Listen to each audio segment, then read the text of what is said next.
am. I am a conqueror. I am an overcomer.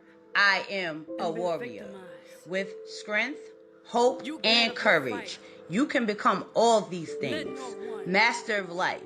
Give us different tasks to overcome. Conquering the situations or even being a warrior through it. Despite the situation or the struggle at hand, we have to fight. We have to fight to be happy. We have to fight to be strong. We have to fight to have joy. We have to be greater than the situation. There are moments when you will say, I can't do this. I'm not gonna make it. I don't want to be here. Why me? These are the questions of life purposes we ask ourselves. This is when you have to dig deep down inside of you to find the warrior who's ready for battle. Just say, I am. Despite what anyone says, thinks, feels, you need to know you are a conqueror, you are an overcomer, you are a warrior, and you are somebody.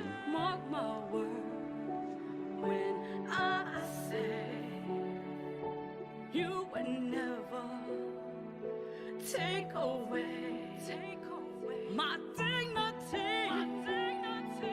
who I am, work so hard to be what I am, backstab me.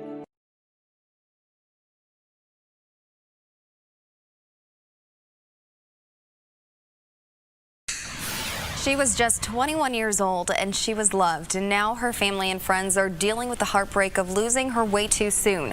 This is Kaylin Cole. She was shot and killed in a car on the south side yesterday near South Senate and Wisconsin Street. Indy Metro Police detectives believe a domestic violence incident led up to her murder. They're now looking for a man but did not tell us who he is or what kind of car he was driving. RTV6 learned today Cole's mother and aunt live in South Bend and they could not speak with us about her yet. New tonight, police say the shooting death of a West Side woman was part of a murder-suicide.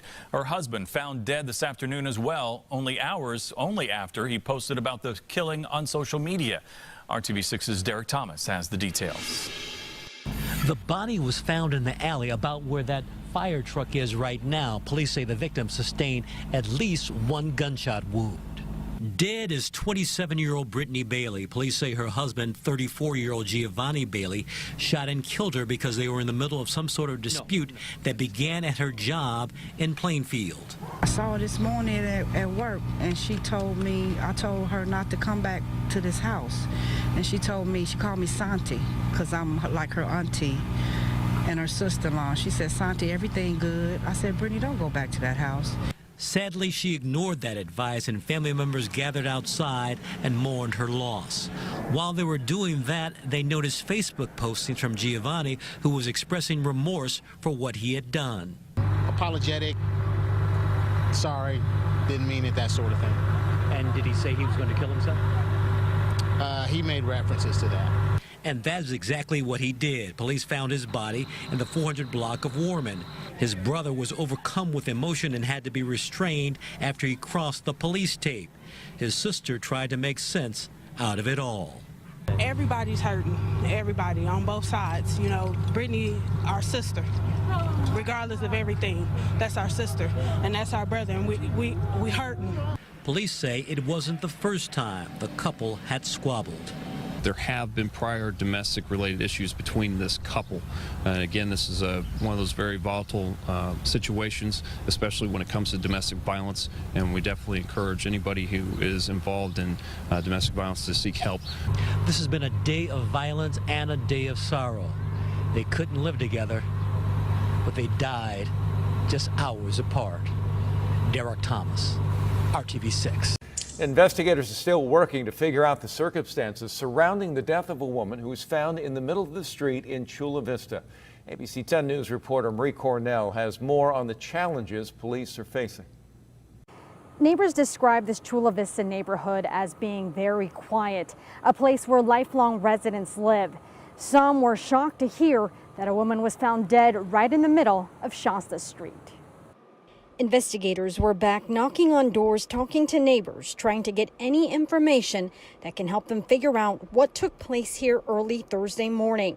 Police say someone called police after finding a woman naked, face down on the ground. When officers arrived, the woman wasn't breathing and had no pulse. They tried to revive her, but she died at the scene. The medical examiner was trying to determine her cause of death. On the police radio traffic, it was reported she may have a possible skull fracture. Police don't know her identity. All they can say is that she's Hispanic and in her 20s. They also don't believe she was hit by a car. It's very suspicious at this point, but the manner of death is unknown. So at this time, we don't have a lot of information of why this person was here and why they were left here.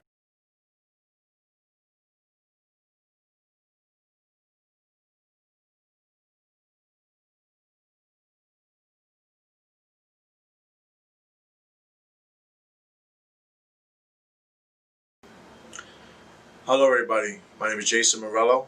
I am the director and executive producer of this amazing project, Through Their Eyes, the mask behind the mask, about domestic violence.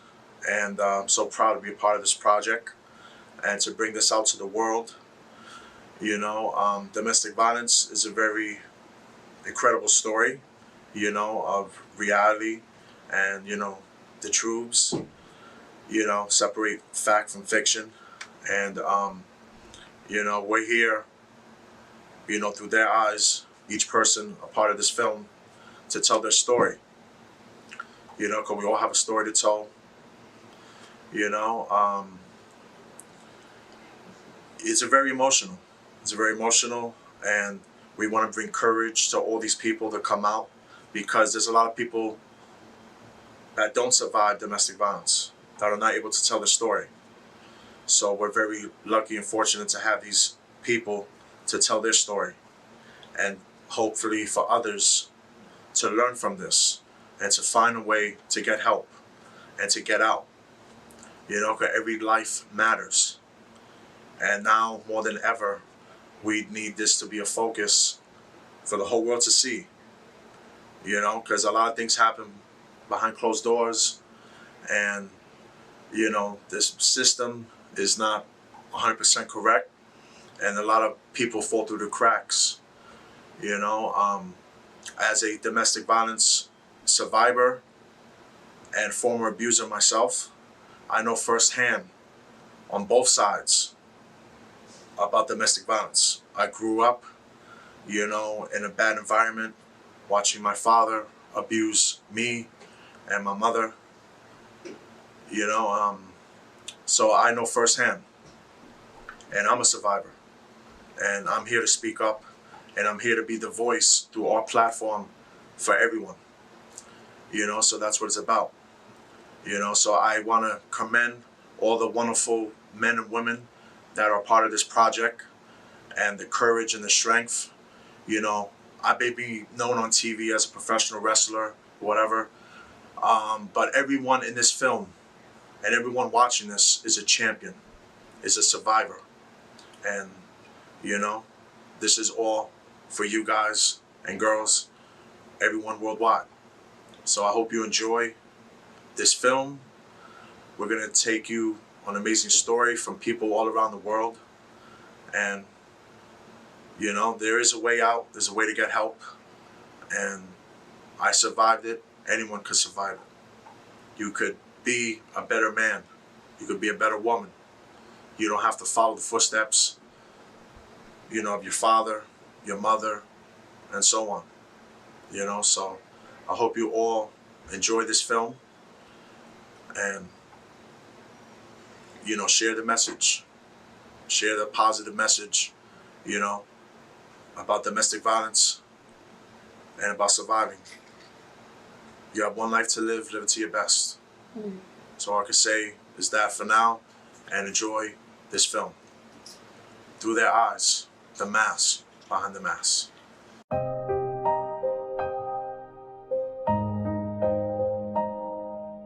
Man,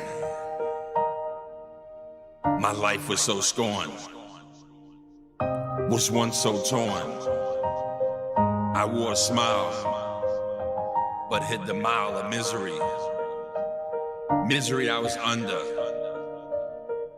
Many know rain, but never experienced the thunder. So lost to wonder uncertain about tomorrow. Pain so deep, eyes were full of sorrow. A joyful moment, I just wish to borrow. Mr. Happy, some may call. Never saw the fall. A fake show I put on for all. Feeling in my heart went dead. So consumed by the voices in my head. Will I know true happiness before I am dead?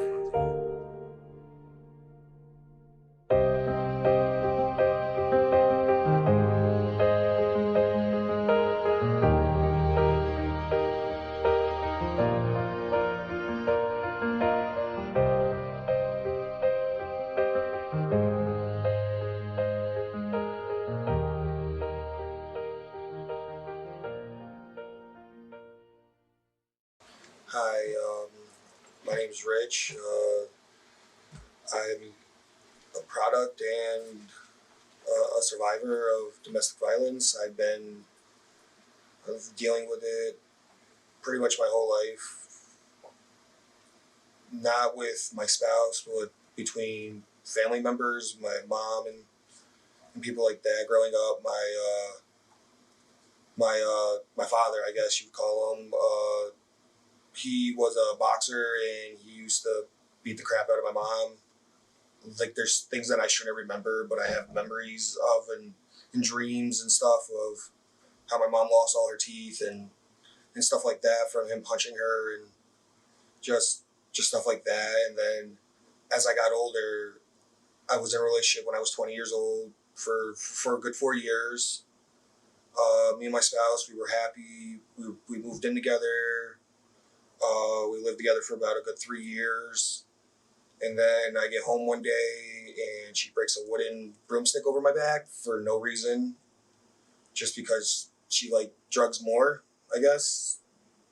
And it sucks. You know what I mean? Like I was 20 years old until I was almost 25 to be with somebody, and then to find out not only that she had an addiction that she hid very well, and that I'd give her money to go pay bills or to go pay a cell phone bill, and my phone's off the next day, and I'm like, where did all this money go?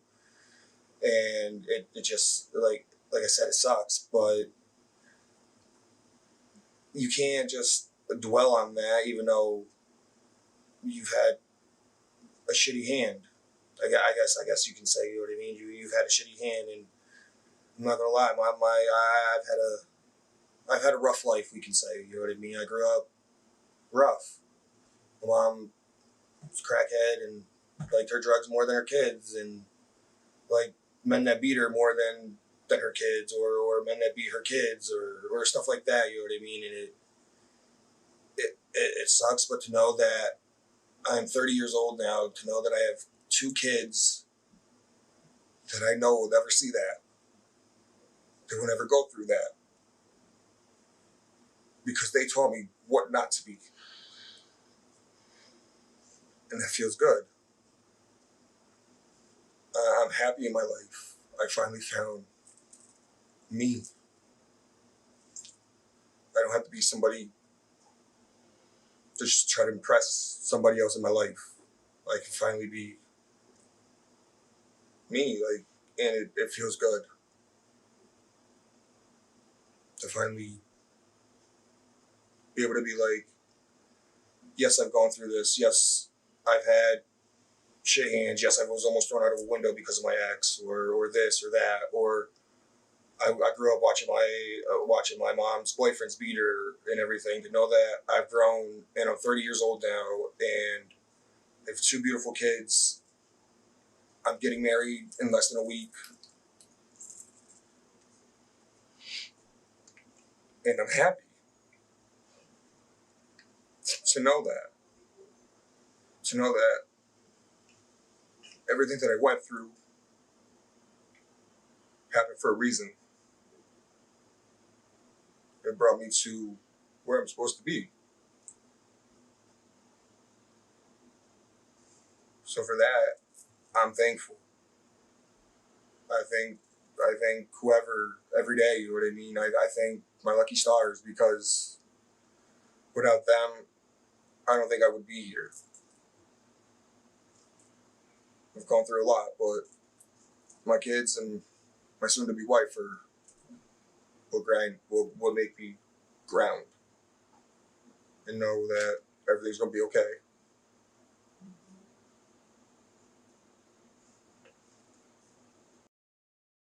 Hello, my name is Jessica Owens. I am a domestic violence survivor. I used to be in a relationship over 3 years, and it was on one side, I always told myself that I needed to stay because I needed help with my girls. I never been on my own, so I didn't think I could do it. And I'm so glad that God makes no mistakes, that He put me in a position to where I could get me and my kids out of that situation. And it was for the better.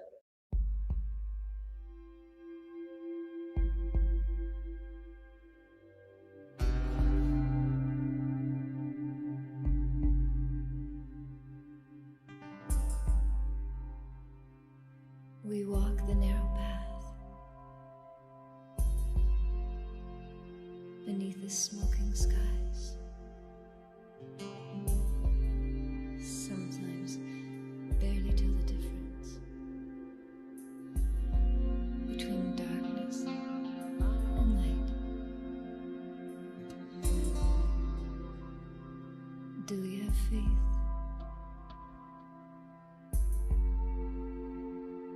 In what we believe.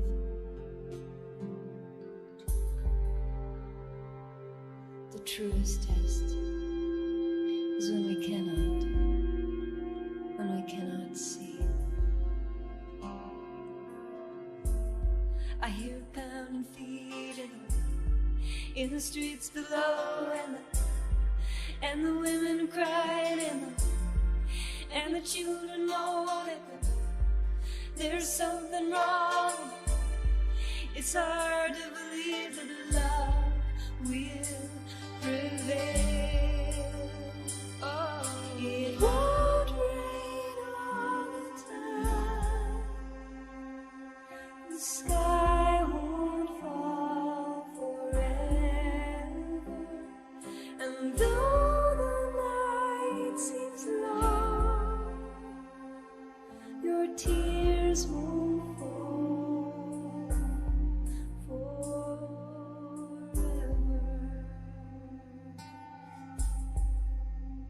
Oh, when I'm lonely, I lie awake at night, and I wish you were here. I miss you. Can you tell me, is there something more to believe in? Or is this all there is?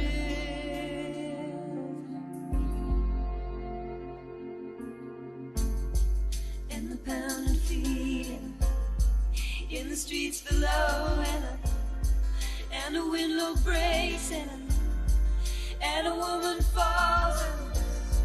There's something wrong. It's hard to believe that love will prevail. It won't rain all the time. The sky won't fall forever. And though the night seems long, your tears won't fall. Your tears won't fall. Your tears won't fall forever. Last night I had a dream. You came into my room.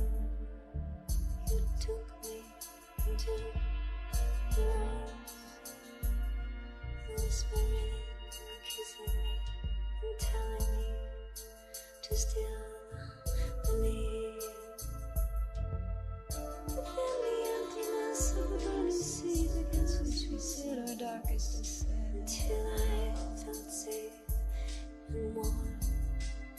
I fell asleep in your arms. When I awoke, I cried again, for you were gone. Oh, can you hear me? It won't rain all the time. The sky won't fall forever. And though the night seems long, your tears won't fall forever. It won't rain all the time. The sky won't fall forever. And though the night seems long, your tears won't fall. Your tears won't fall. Your tears won't fall forever.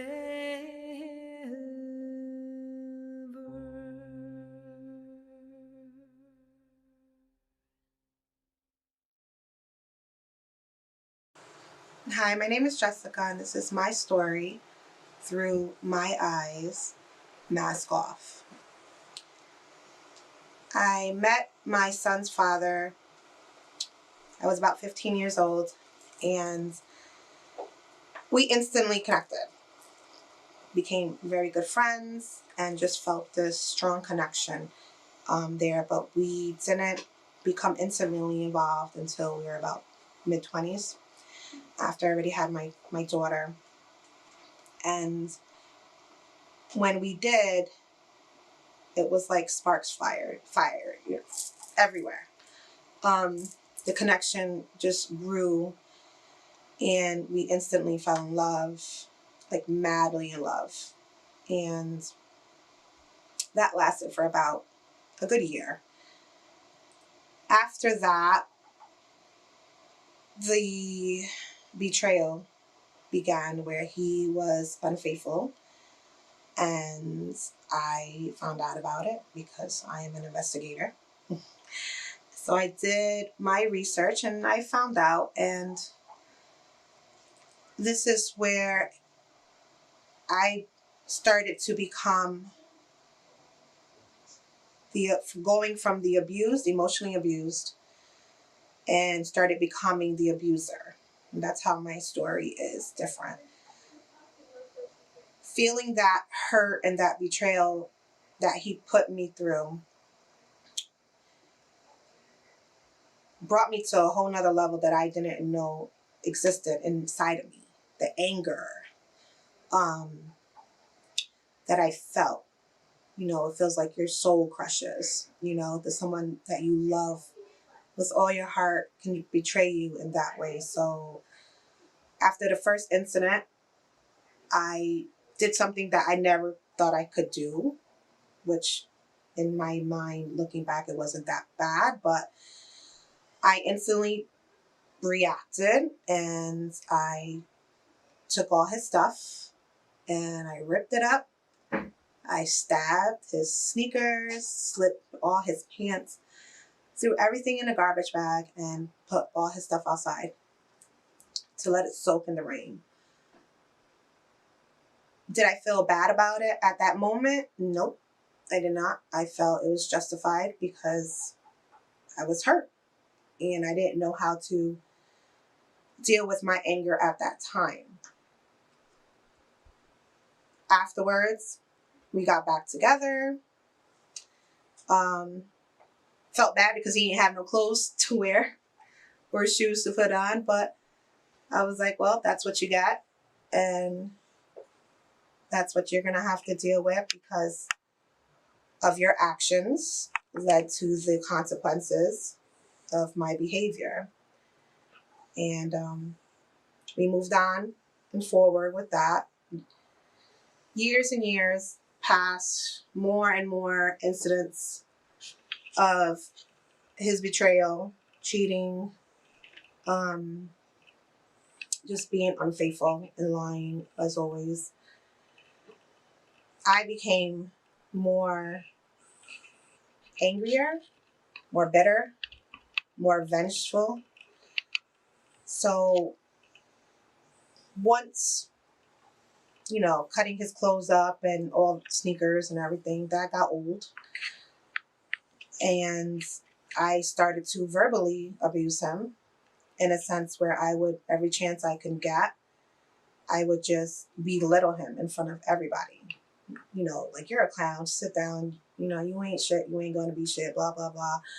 You know, you ain't a man, you don't take care of your family, you know, just every little way that I could. I used to just try to make him feel like shit. And in front of people, and just if it was just us. Because what I realize now is that I never fully healed. And you know how they say you can forgive, but you don't forget? So I didn't do either. You know what I mean? I didn't forgive him. I just thought I did because I took him back, but that wasn't the sense. So moving forward, from the verbal abuse, it then became physical abuse.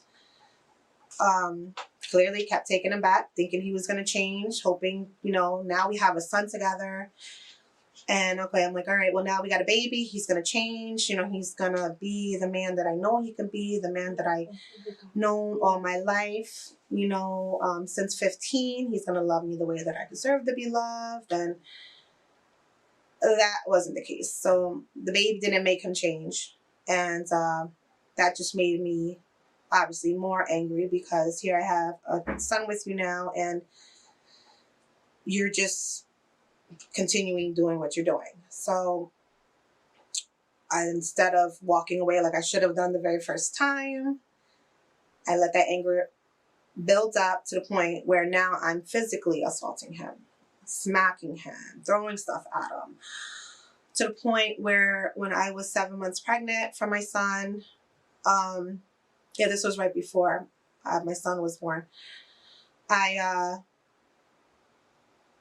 hit him with a bat over and over and over again, you know, and he let me, because I told him, I was like, you did this to me. I'm stressed out, and this is not good for the baby, and I need to get this stress out of me. And I said, you got to let me hit you with a bat, like something, you know what I mean? And he did, surprisingly. He took it.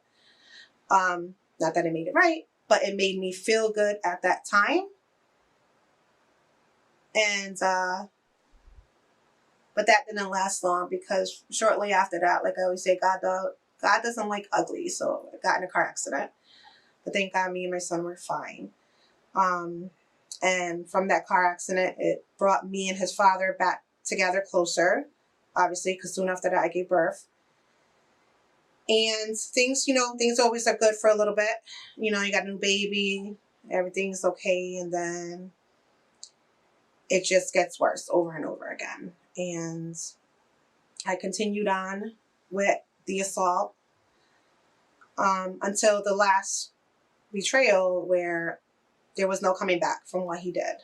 And fast forward 8 years later, where I decided to write a book about it.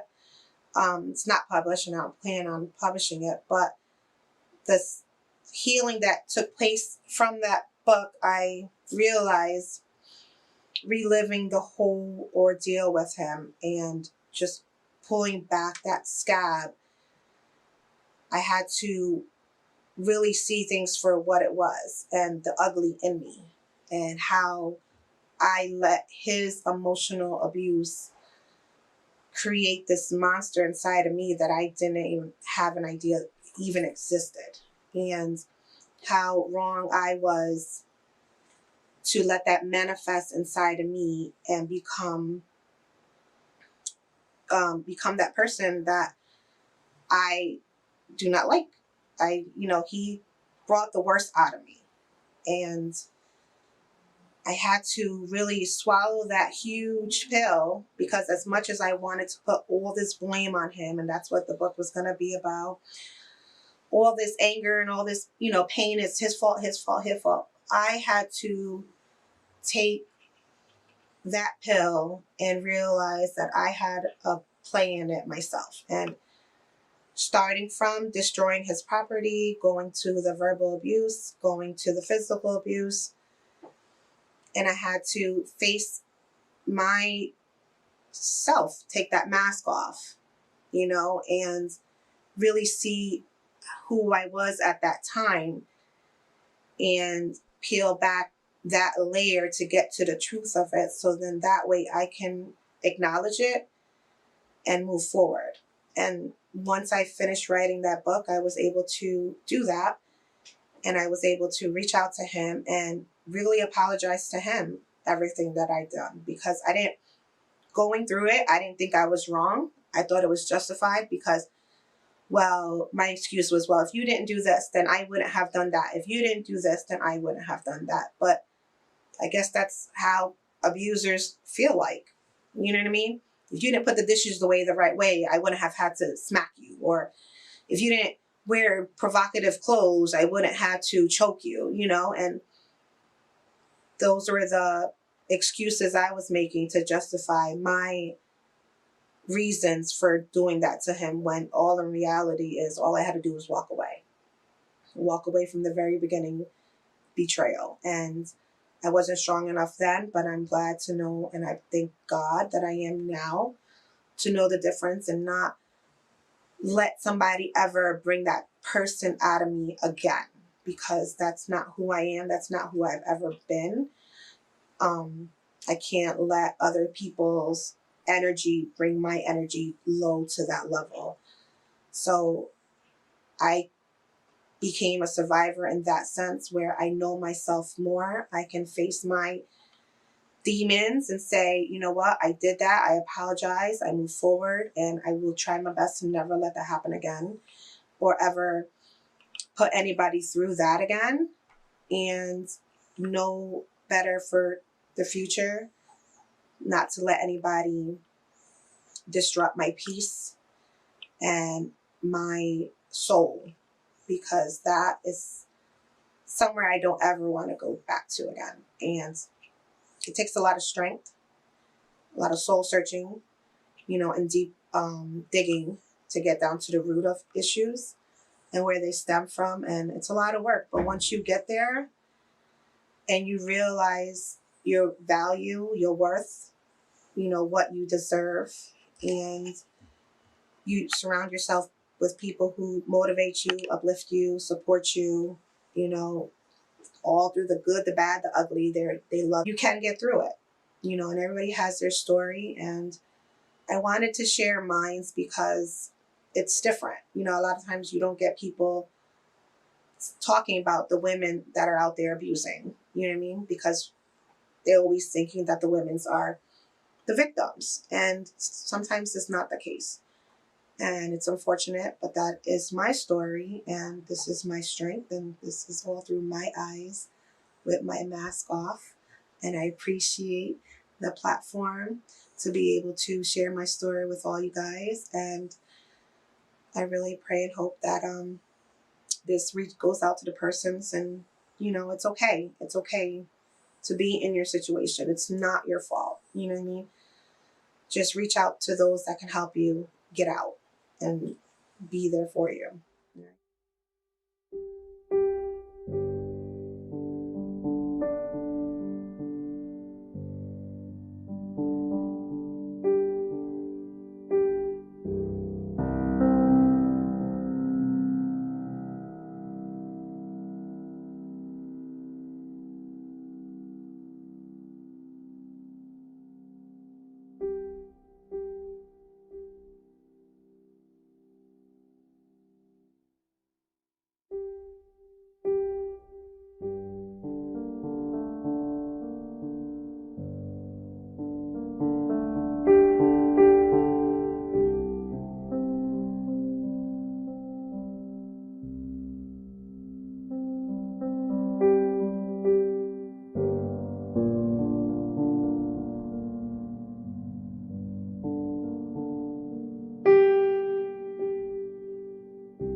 name's Deshaun, and I'm a victim of domestic violence.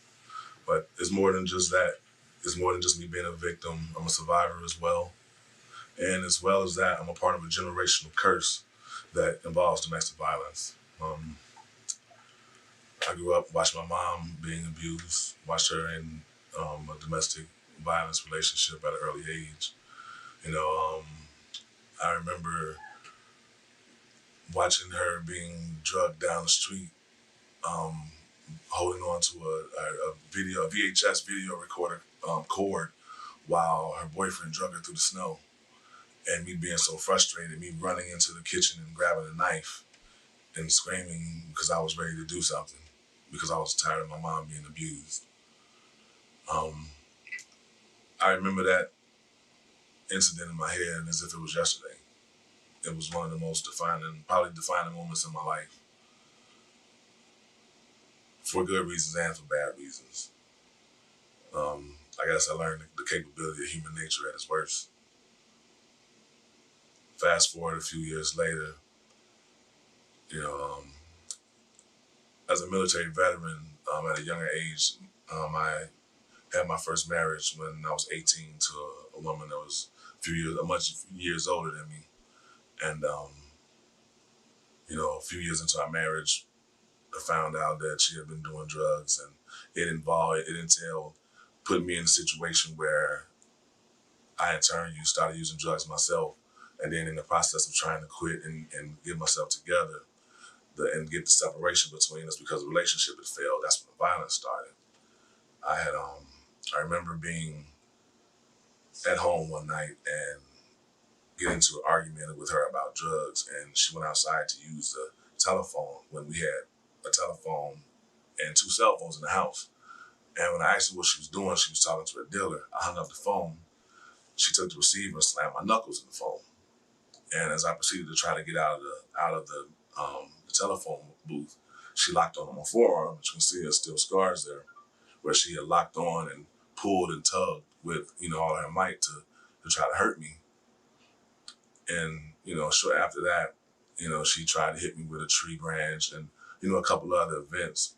And me being government personnel, military, 6'4", 285 pounds, and this person, my wife being 125 pounds, could have easily hurt her, but when you're a Marine, and more importantly, when you love somebody, that's not what you're trying to do, especially even though you're fearing for your life, you just want to protect yourself. So, that was my first incident with the domestic violence in this relationship. And then a few years later, during the separation time, when it really got bad, the day I decided to leave, I remember her locking both doors, the front door and the back door, and standing there with a knife and telling me the only way that I was going to get out of there was dead. I knew what happened to her first husband, so what did I expect was going to happen to me? And that was when I knew I had to make a complete break. And the scars it left me with carried over into, my future relationships, my marriages, my second marriage. It kept me at a point where I was always off guard. And if a person got too far into my bubble or too close, I was quick to lash out because I had a fear of being put in that situation again where I felt threatened for my life. So if my spouse we got into a shouting match and she would run down to toward the hallway towards me, I would instinctively get mad and turn around and punch the wall because I felt threatened. And that was my way of saying, get off of me. So in return of me, the shock of me being with the domestic post-traumatic stress, I in turn displayed it in my own relationship outwardly. And it's not a good thing to feel when you know you're a loving person, and at the same time, you also know your size and strength and what you're capable of and how you can lose control of your anger. And it's not a good thing. And I've had the opportunity to come full circle with it, and the one thing that I realized about domestic violence more than anything else is that we as our own person, we are the biggest abusers domestically against ourselves, because we allow people to treat us a certain kind of way. We allow things to be done with us when we have a choice. I have a saying in life, I say, just because a person puts something on your plate and sits in front of you, that don't mean you have to eat it. If it's not what you want, it's not what's designed for your life or what you're trying to do, you can push that plate away from the table. And for all intents and purposes, if it's that strong of a scenario, you can just get up and remove yourself from the table. In other words, you don't have to eat the shit that people put on your plate and tell you have to eat. It's your choice. And if you choose to stay in that toxic relationship and allow yourself to be in abuse or scared and not have enough strength to put away, you're causing more violence to yourself than anybody else could ever do. So I would say to the person that's being abused, you have to find resolve within yourself first to understand that you have a choice. You can yell out, scream out, send a post, slide a note under a mailbox. I mean, anything you need to do, you can get some kind of sign, symbol out there to let someone know that you're being hurt, that you're being abused. You have to speak up, because if you don't, it's just going to continue. It can manifest itself into all type of mental illnesses. You know, even fibromyalgia, that's a worrier's disease. That's a worrier's that come from people's worrying and stress. You know, sitting in the house, letting someone torture you and abuse you is a form of mental stress. Your body breaks down from it. You know, you have all type of ailments, things that are stress related. Your mental health, depression, all these things can be a result of domestic violence. And not even just you being abused, but even you as an abuser, because you still haven't come to terms with the grips of whatever your cause is, your pain is, you know, your reasoning behind it, you know, the hurt, because it's always something. No one ever just wakes up and decides that I'm just gonna wake up one morning and beat the hell out of somebody I love. It just doesn't happen that way. There's a cause and effect. And we have to be willing to look inside ourselves and determine that, okay, we know it's a problem, we know it's a situation, and love ourselves first enough. And then love the people that we're abusing and we're hurting enough to want to get help, to make the necessary changes, and to keep fighting. And it's an everyday battle, it's an everyday struggle. And it's not just with domestic violence within ourselves, it's not just domestic violence within our people, it's in general. And I, as a veteran, know that more than anything, because I promised to defend my land from all terrors, domestic and foreign. And domestic abuse is right here. It starts within us, and then it spreads out outwardly to the people that we love. I'm Deshaun, and thank you very much.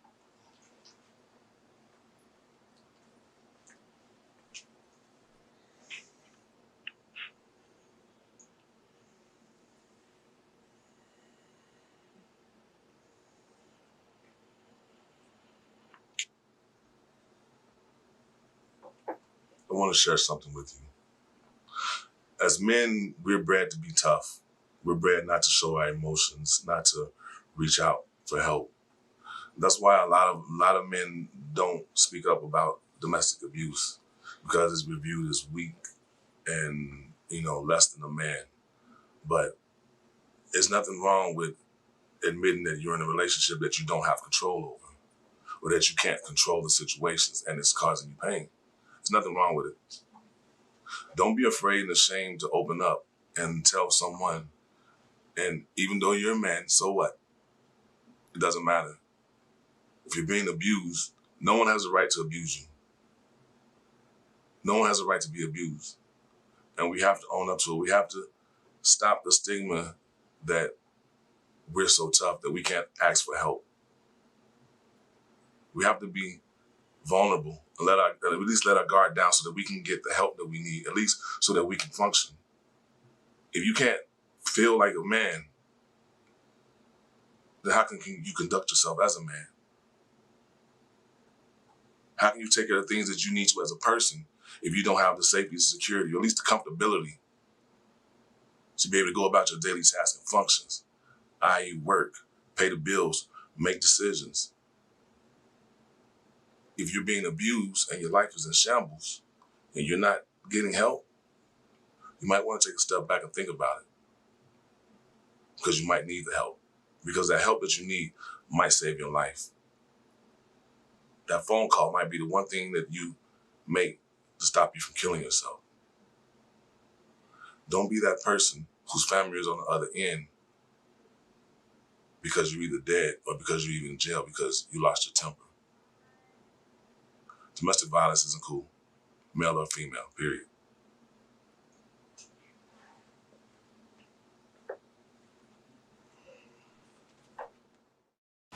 Hello, my name is Alicia Kennedy. I met this person at Unity House. He was kind and he was generous. The first time I met him, I thought that he was the best person ever in my life. Until I realized that little by little, he was abusive to me. I met him at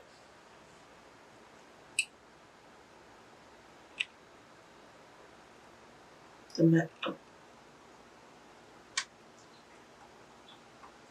Unity House, and then after that, he was a nice person at first. And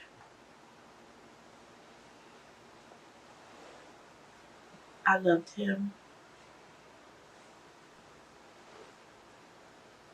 with all my heart.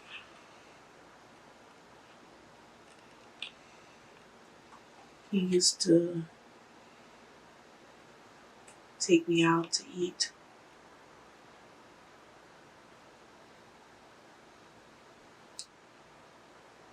He was smiling, having the best time in my life. We went to the movies together.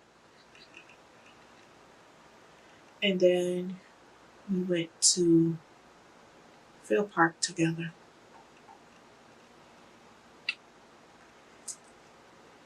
That was the happiest time in my life because I never thought I would have a person that loved me.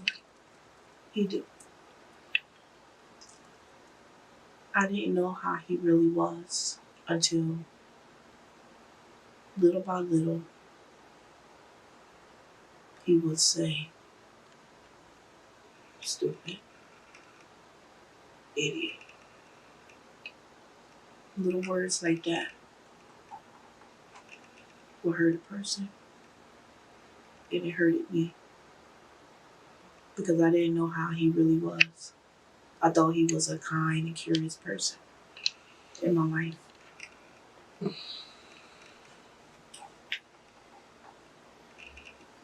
It was love at first sight.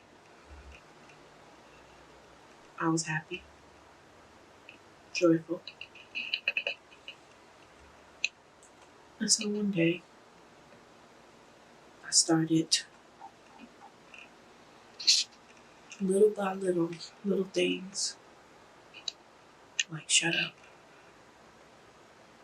stupid, dummy, retarded.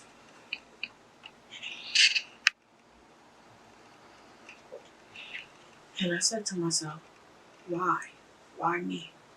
Why do I have to be those words? And so at that time, I just let it go because I thought that he was going to change. But I stayed longer because I wanted to help him. But I realized that when time go by, he would start to do little things alone, yelling at me, hitting me. And he did all this when nobody's not around. Punching me in my ribs, slapping me in my face. All this I took because I was pleasing him. I never told no one. I kept it a secret.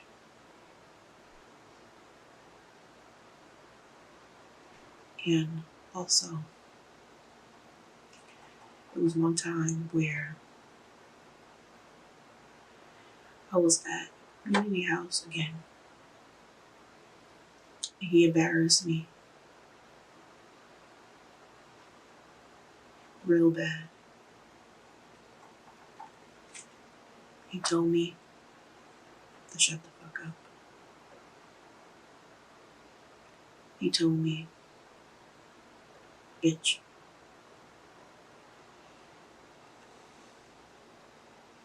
I was scared, afraid, terrified of the situation that was going on.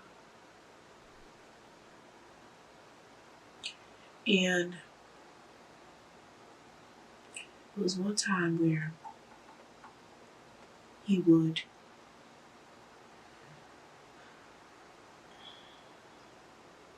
hold me down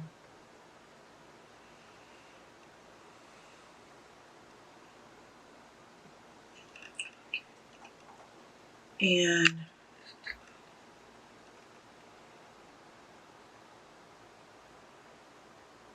like pin me down to where I couldn't get up. He would lock me indoors so I didn't get away. He would tell me to come here now.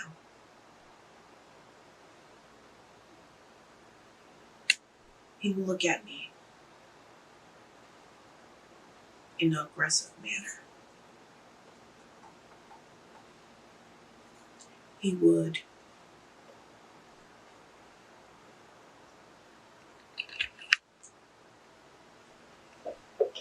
tell me that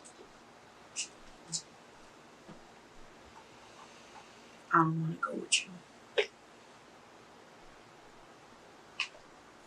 Come here, Alicia. Come here now. I think to myself, I was scared. I was shaking, terrified, motivated.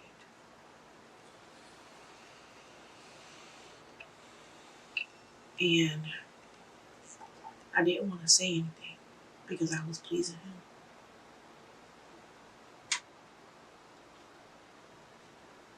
Until one day,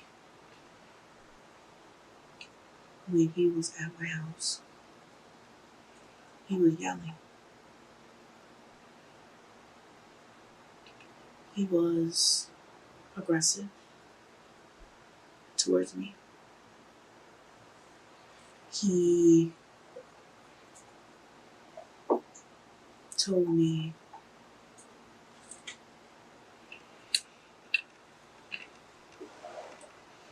come here right now. I said, I don't want to go.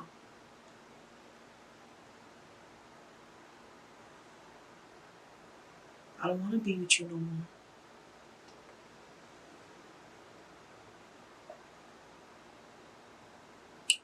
And he was like, no, you're going to be with me.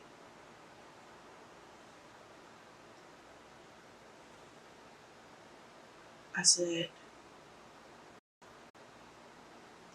I don't want to be with you because you're verbally abusive towards me. You physical abuse me. Emotionally, mentally. And the time go on, there was times where he was in the hospital and I went there to see him, just to see how he was doing. again, pleasing him. And I was like, okay, when is gonna stop? And so I didn't did anything. I said that to myself.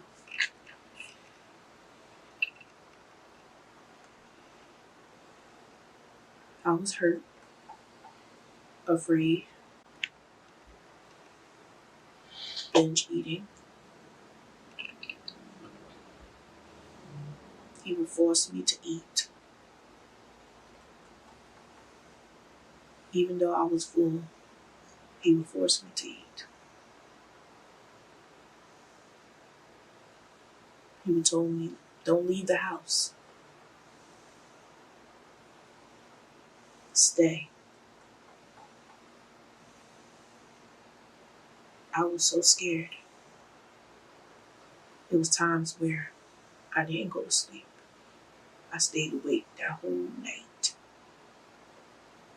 in his house.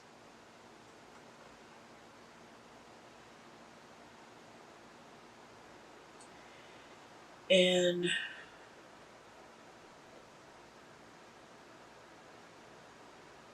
I was so afraid and scared. There was times where I was scared to go to sleep because of what he would do. There was times where he would be so aggressive, acting crazy.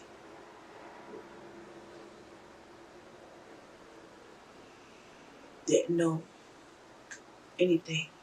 He wasn't in his right mind at the time. I was literally shaking.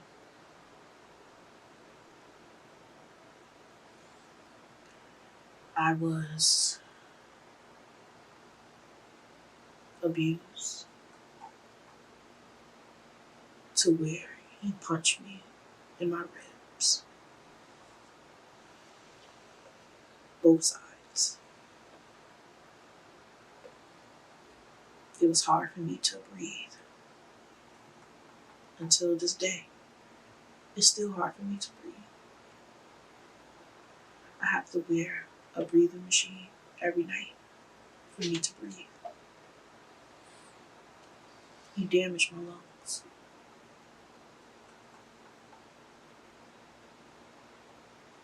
It's hard to be in an abusive relationship. You never know what's the consequences until you really get to know the person. Little by little, they're doing something.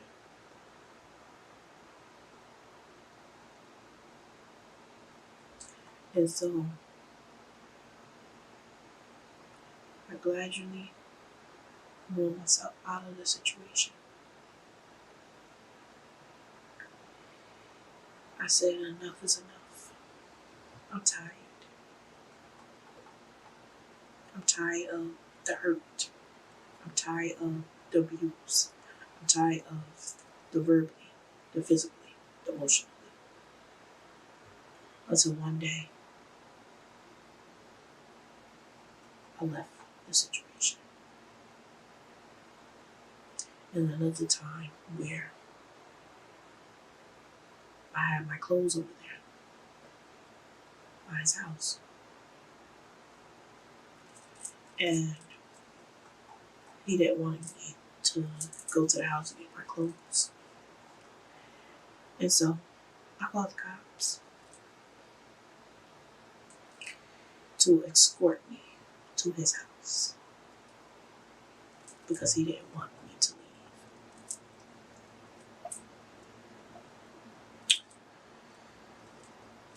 And another thing I wanted to say is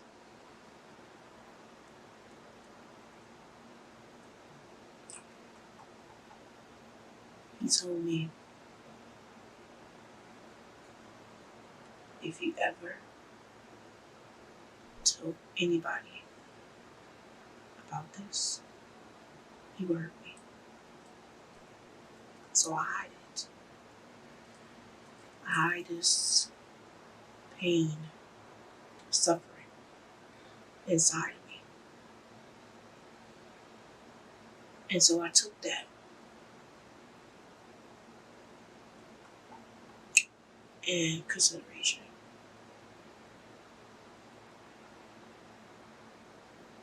And all I was thinking about is food. I would eat, to where I was so full, and I would keep going. Because I was coping with this for so long. And I cope with this, but then at the same time, I cope with it with food. Because I was scared to say what I have to say. I was ashamed. I was afraid. I was terrified. Shaken. I was having seizures back to back. I hit my head several times, which I didn't know. He pinned me down. He said,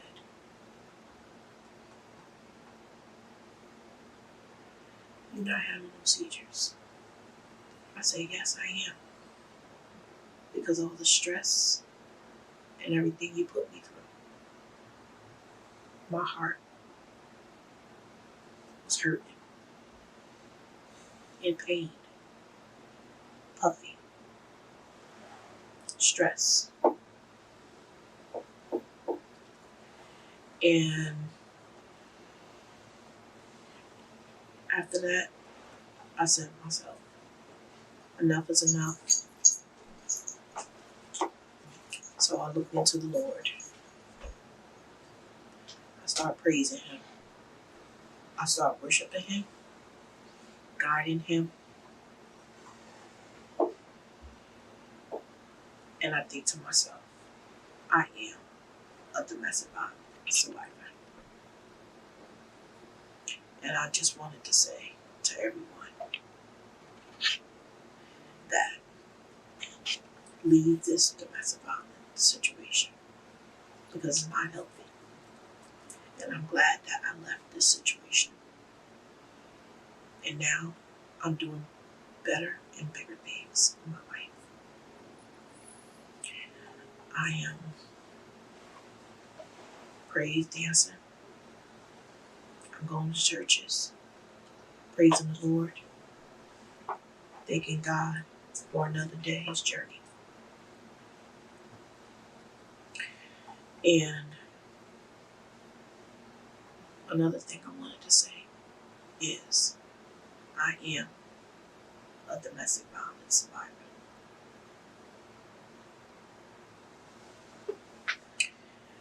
And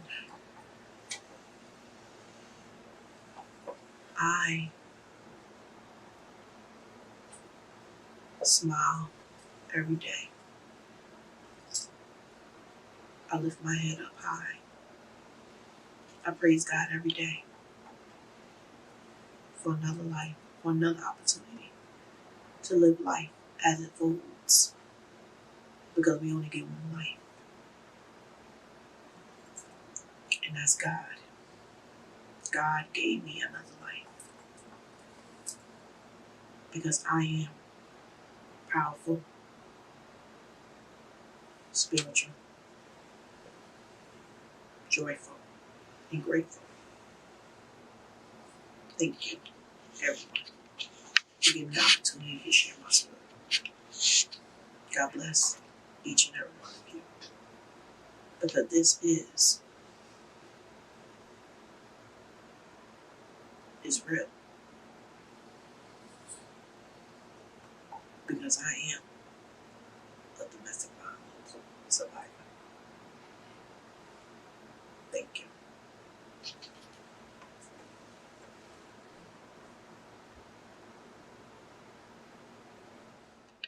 Dying to put his hands on you, then try to make up the bruises he left on you, imprinting his anger, frustration. Veronica Gonzalez has published several poetry books about love and pain.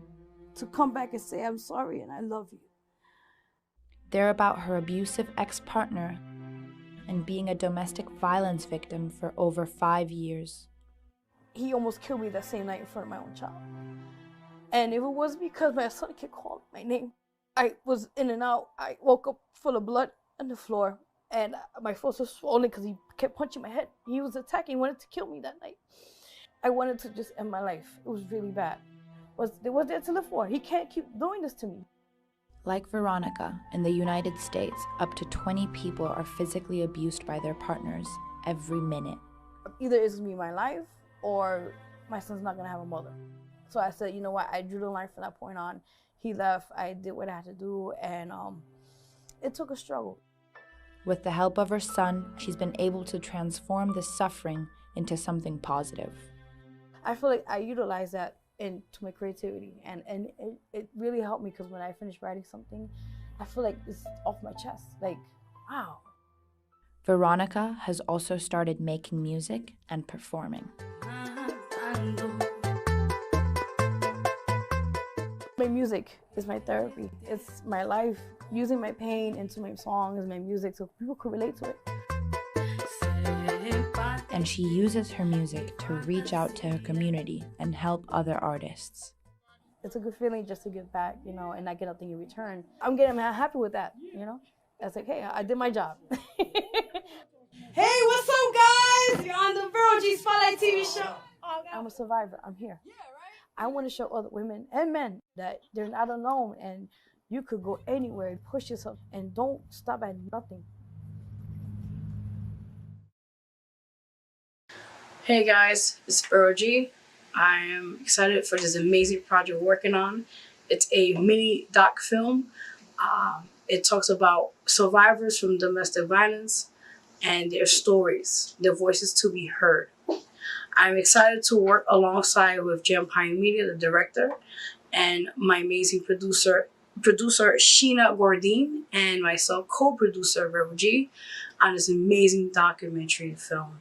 We're going to show you, and we're going to have these amazing survivors explain their story, the rawness of it all, from their eyes, to show you and tell you that they're here for a reason. I am also a survivor of domestic violence, and I'm here to talk to you and let you know, if you're watching now, that if you know anybody who's going through it, or if, for example, you're going through it, you're not alone. Know that you are loved. Know that there is a way out. That you have to have a support team. You have to have somebody there to help you along the way to get out before it's too late. So I want you to enjoy this amazing, amazing project we have put together. And just hope you appreciate it. And for anybody out there who's going through it, there is a way out. Thank you. Hi, my name is Liana, and my mom went to, how I feel about my mom going through domestic violence is that it's sad because she went through all of that, and the person who she was with was not caring for her, loving for her, or respecting her like the woman she was supposed to be treated like. And then it's okay. It's okay.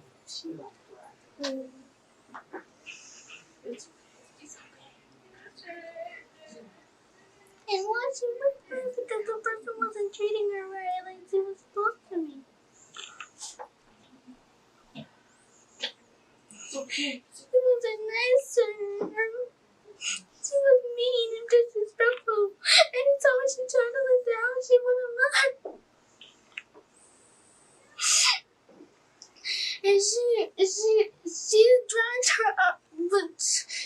trying to leave the house with us, and she trying to grab her by her honey and almost choked her. I wanted to say something, but I didn't know what to do, because I wanted to say something, but I didn't know what's going to happen if I said something.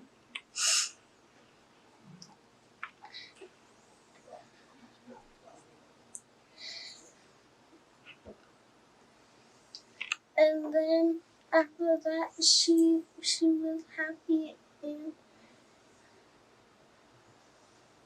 and she felt all this happiness, and she felt like the person who she was with at that time was treating her like a queen, like she was supposed to be treated. That's why my mom is a survivor.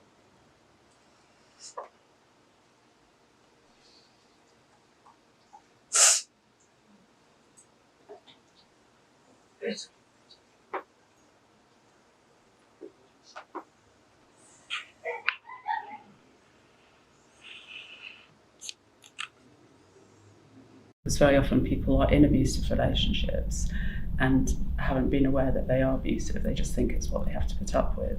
And so hopefully that in some way reflects on a kind of growing awareness and understanding of what abuse is. And although kind of the crime statistics have gone up, there's more reporting, kind of the actual, it's still the same facts that 2 to 3 women a week are killed at the hands of a partner or an ex-partner. That hasn't changed at all. 20 years ago, domestic abuse wasn't something that was talked about, but now it's openly talked about, it's out there, it's seen as an epidemic in our society. It's something that we have to stand by.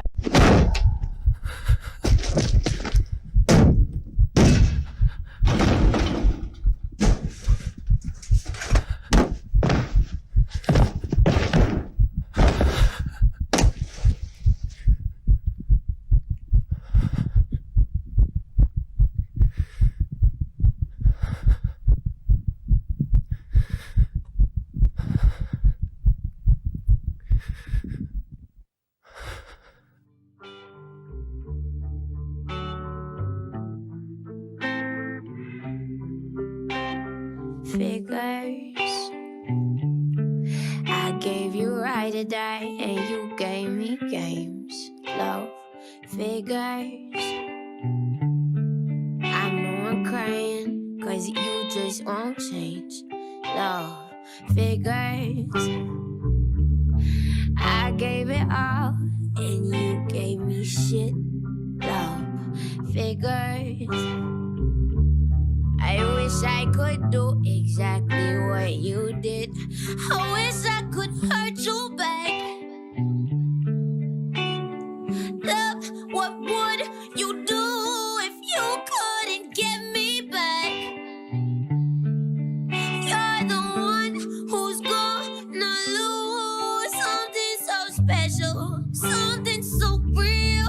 Tell me, boy, how in the fuck would you feel if you couldn't get me back?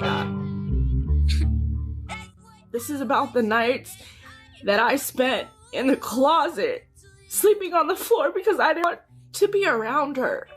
And I had nowhere to go. This is about not wanting to reach out because nobody could imagine that somebody like me would go through that. Figures. I'm the bad guy 'cause I can't learn to trust. Love figures. You say sorry once and you think it's enough. I got a lineup of girls and a lineup of guys begging for me just to give them a Through that, but I did, and I know somebody else needs to hear it. 3 million incidents of domestic violence are reported each year, while many other incidents go unreported. It's also estimated that more than 10 million people experience domestic violence in the US alone each year. 137 women across our entire globe are killed each and every single day by their intimate partners. sharing my story has really made me realize that I wasn't alone and that people needed to hear my story so they didn't feel alone either. I wanted to be that for them. I wanted to be the help that they needed to get out of an abusive relationship, because I know for me, leaving was really the hardest thing that I've ever faced.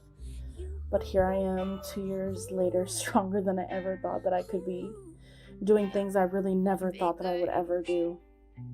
I spent every single day working through my trauma, my PTSD, the emotions of it all. And I survived a better human being than I ever was before. And you will too.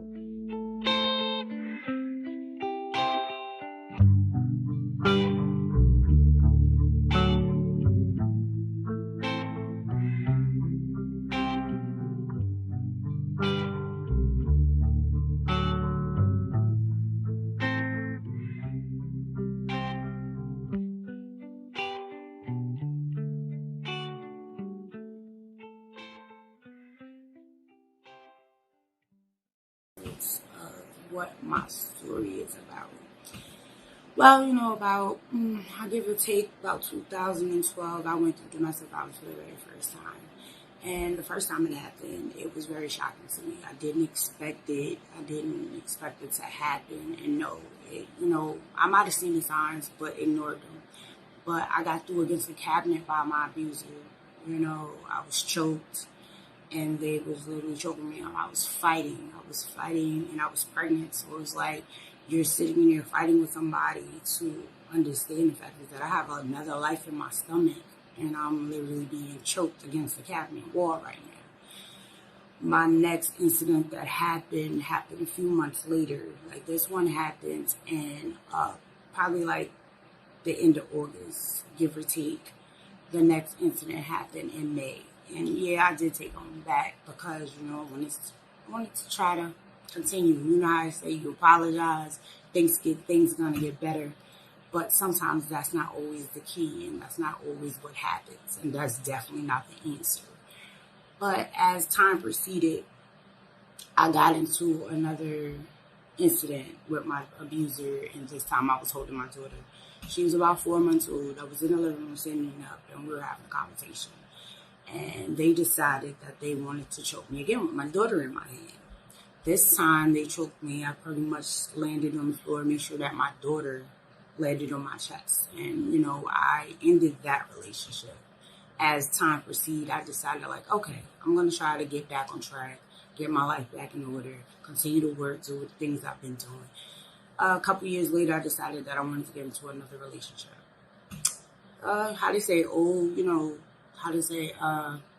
Old wounds heals as you continue to grow.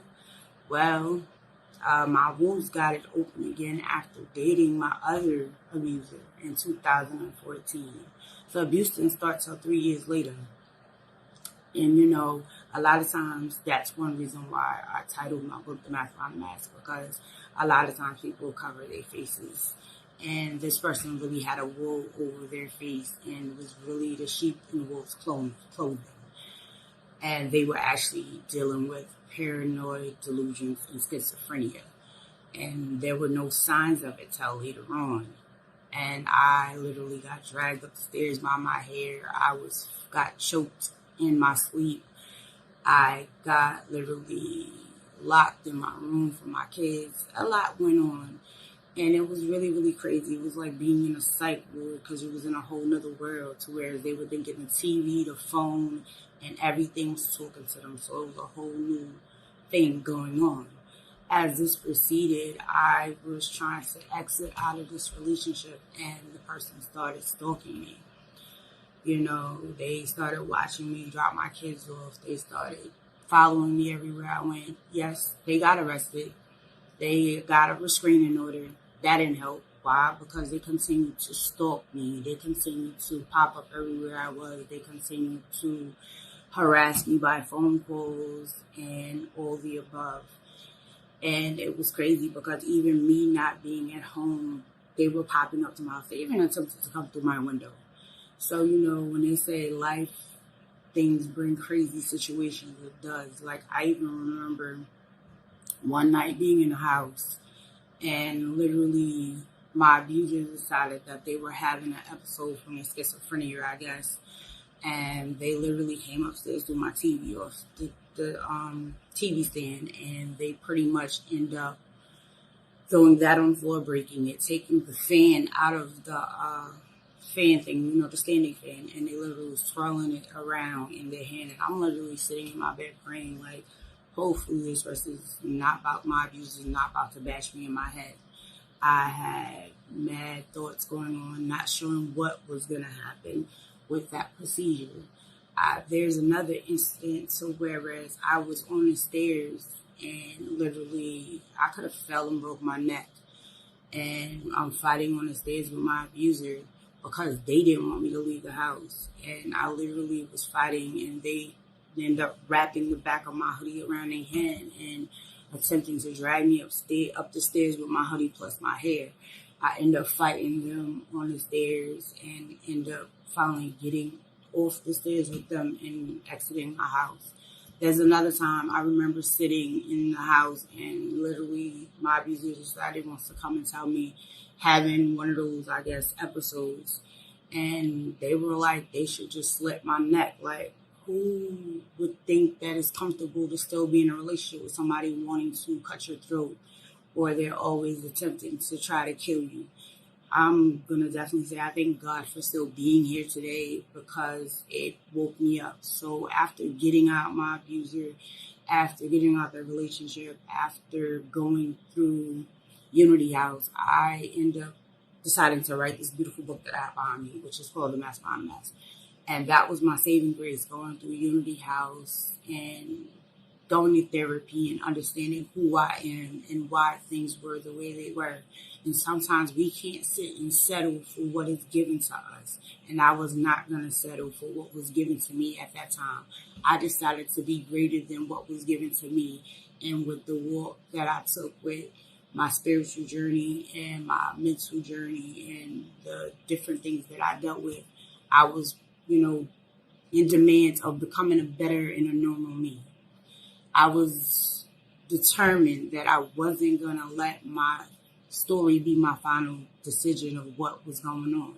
I decided to take my story to help others to understand that you don't always have to be in that situation, and there's always room for growth to call and figure out what's going on with you. Call for help, seek help, go to shelters, go to these places that are out here and ready to help you.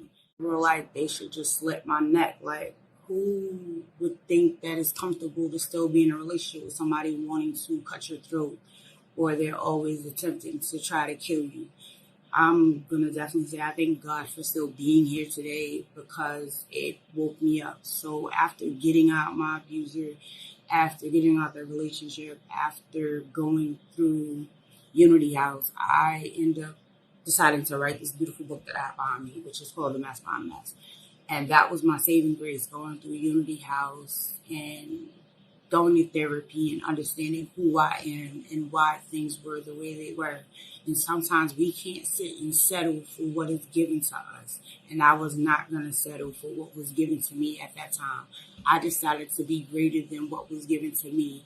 And with the walk that I took with my spiritual journey and my mental journey and the different things that I dealt with, I was, in demand of becoming a better and a normal me.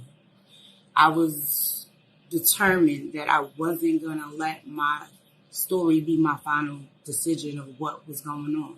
I decided to take my story to help others to understand that you don't always have to be in that situation, and there's always room for growth to call and figure out what's going on with you. Call for help, seek help, go to shelters, go to these places that are out here and ready to help you.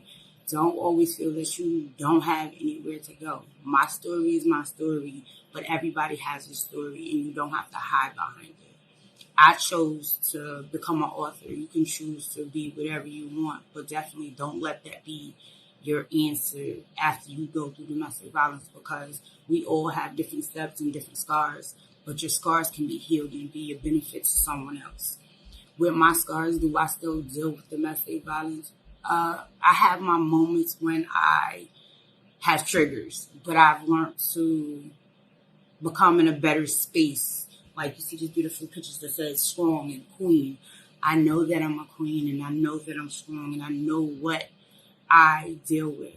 So with my story, I chose to make it a triumphant transformation into a different person.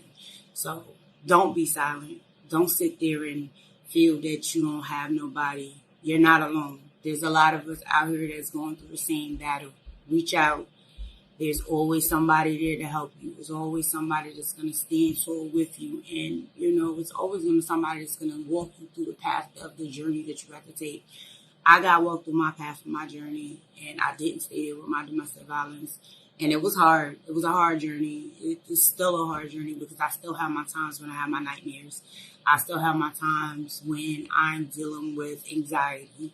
I still have my time when I'm dealing with different things. But my message to you is stand tall, be strong, and know what your worth is, know what your strength is, and know that your battle is always not really your battle. You're fighting for your testimony. So don't feel that you're walking through this and that it's just no better answer. There's always an answer at the end of the transformation. Just take your story and heal with it. And I just want to say, be blessed. And this happened.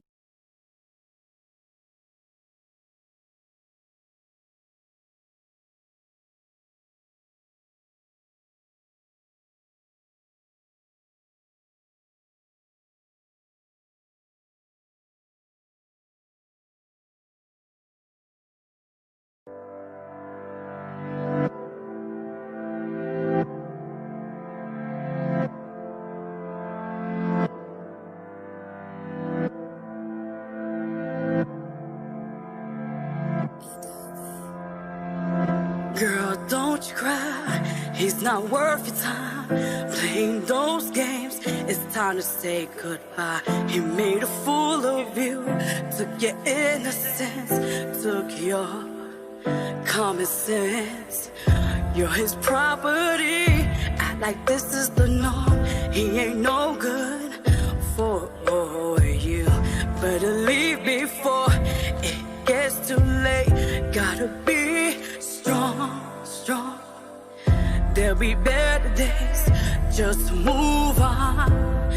Find someone worth your time that appreciates your mind, your love, your heart, your everything. You're beautiful in every way.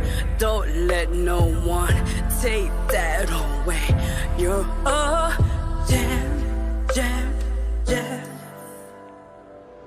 In many ways, just know that I'm there for you. I'm a phone call away. If he hurts you, I will break his face. Make sure he will be replaced. He will never hurt or call you. Cut your ties and start all over. Start all over. Start all over.